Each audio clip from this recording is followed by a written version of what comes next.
नमस्कार, public news times channel Shimla में आपका स्वागत है।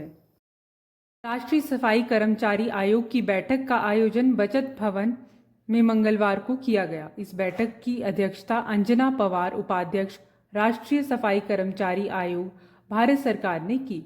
इस बैठक में हाथ से मैला उठाने वाले कर्मियों के नियोजित प्रतिशोध व उनका पुनर्वास अधिनियम 2013 के अंतर्गत प्रगति कार्यों की समीक्षा की गई। बैठक को संबोधित करते हुए अंजना पवार ने कहा कि सफाई कर्मियों का साल में 2 बार स्वास्थ्य चेकअप करवाया जाए। इस चेकअप में शरीर के सभी आवश्यक टेस्ट करवाए जाएं। उन्होंने कहा कि स्थानीय निकायों में सोसाइटी बनाकर सफाई कर्मियों की तैनाती के लिए कार्य करें। हर महीने में सफाई कर्मियों के साथ संबंधित अधिकारी बैठक करते हुए विभिन्न मुद्दों के समाधान पर कार्य करें। सफाई कर्मियों के सरकारी आवासों में मरम्मत कार्यों पर प्रशासन कार्य करे। उन्होंने कहा कि सफाई कर्मियों से मूल पद पर ही कार्य लिया जाए। वहीं पुलिस में सफाई कर्मियों से जुड़े मामले की जांच में तीव्रता लाने के निर्देश पुलिस विभाग को दिए। नगर निगम शिमला में आउटसोर्सिंग के माध्यम से कार्य कर रहे सफाई कर्मियों को आउटसोर्सिंग एजेंसी द्वारा free medical checkup, group insurance, PF deduction की जानकारी पे स्लिप पर अनिवार्य रूप से लागू करने के निर्देश दिए गए।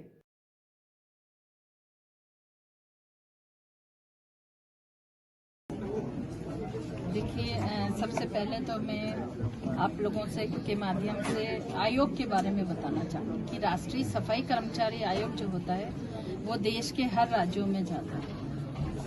मैनुअल स्कैंजर्स, सफाई कर्मचारी और उनके जितने भी आश्रित हैं उनका हम आर्थिक, उनका सामाजिक एवं उनका शैक्षणिक पुनर्वास कैसे किया जा सकता है इसका अध्ययन करने के लिए जाते हैं और आज उसी संदर्भ में यहाँ पर बैठक ली गई। देखिए, सफाई कर्मचारी वर्ग जो है वो हमारे देश के प्रधानमंत्री जी द्वारा भी उनको बहुत सम्मानित किया जाता है और इसका उदाहरण आपको देखने को मिला होगा कि जो स्वच्छ भारत मिशन की शुरुआत जब उन्होंने अपने सर्वोच्च पद की जब शुरुआत करी थी तब से की और वो जानते हैं कि सफाई कर्मचारी के बिना जो हमारा जो ये स्वच्छता मिशन है वो पूरा नहीं हो सकता। इसके अलावा उन्होंने इनके काम से खुश होकर इनको सम्मानित किया, इनके साथ बैठकर भोजन किया। ये संदेश देना चाहते हैं कि हर नागरिक इन कर्मचारी वर्ग का सम्मान करे। इनकी जो मूलभूत समस्याएं हैं, चाहे यूनिफॉर्म है, चाहे इनका पीएफ का है, चाहे इनका हेल्थ चेकअप इशू है, चाहे इनको जो सैलरी है वो टाइम से नहीं मिल रही है, जो भी इशू है वो इशू संवेदनशीलता से अगर अधिकारी वर्ग उसको करेंगे तो इसमें कोई बड़ा इशू नहीं होगा कि ये इनको पूरा नहीं कर सकते। इसके बाद में आज यहाँ पर देखिए कई सारे इश्यूज आए हैं कि जो इनकी कॉलोनी है उस कॉलोनी में जर्जर हालत में कुछ हो रहे हैं, मकान वगैरह सही से नहीं है, तो इनको अच्छे से वहाँ पर डेवलप किया जाए, इनको मकान के लिए लैंड दी जाए, जमीन दी जाए, इनको अच्छा माहौल मिले, अच्छा वो बने। उसके लिए मैंने कम्युनिटी सेंटर का बोला था कि कम्युनिटी सेंटर अगर नहीं है तो बनाए जाएं और अगर बने हुए हैं तो उसमें एक रूम लाइब्रेरी के रूप में वहाँ डेवलप किया जाए। देखिए, कहीं नहीं लिखा होता है कि सफाई कर्मचारी का बच्चा सफाई कर्मचारी बने, अच्छे बच्चे अच्छी पढ़ाई लिखाई करें, अच्छा उनको माहौल मिले पढ़ने का, घर से ही मिले, ताकि वो अपना अच्छा बेस्ट देकर इनका पुनर्वास हम कर सकें। देखिए, यहाँ पर एक और हमने बुलाए गए थे जो बैंक से हैं, एलडीएम, उनको मैंने ये कहा है कि जैसे वो उनका सीएसआर फंड होता है वो कई जगह अच्छे जनहित में लगाते हैं, लेकिन आज तक भी सफाई कर्मचारी की बस्ती या उनके बच्चों के लिए इस तरीके का कोई फंड यहाँ पर नहीं यूज हुआ है। तो उस सीएसआर फंड को इन लोगों के पुनरुत्थान के लिए लगाया जाए, इनके बच्चों की शिक्षा के लिए लगाया जाए, उनके खेल कूद के लिए, उनकी बस्तियों में अच्छा कुछ गार्डन बने या कोई हॉल बने, ऐसे उसके लिए सीएसआर फंड यूज करें। ऐसा भी मैंने अपनी तरफ से बोला गया है और कई सारे इश्यूज हैं यहाँ पर, वो आपको और जानकारी में मिल जाएंगे। तो और आप बताइए, क्या आपको लगा कि यहाँ पे इस तरीके की मार्फत नहीं मिल पा रही है कि इंस्ट्रक्शन देखिए, जुड़े हुए तो हैं लेकिन जानकारी भी नहीं है।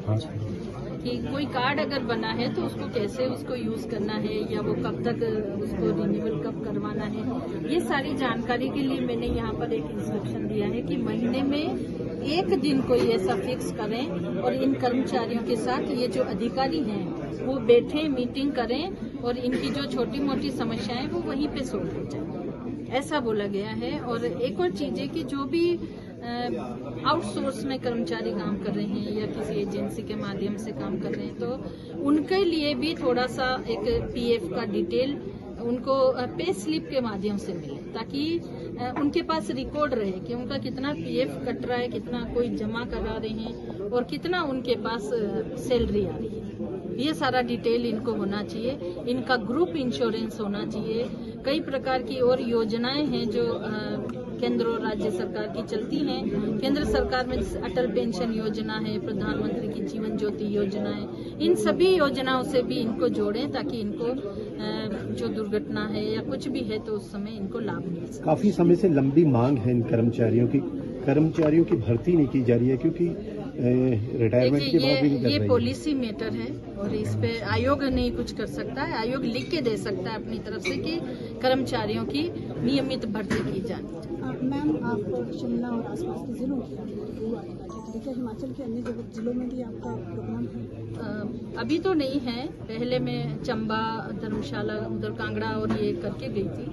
अभी शिमला का ही है और ये है पूरा डिवीजन की बैठक थी। इसमें जितने भी धन्यवाद। वीडियो अच्छा लगा हो तो पब्लिक न्यूज़ टाइम्स चैनल को सभी मीडिया प्लेटफॉर्म्स पर लाइक, शेयर और सब्सक्राइब करें।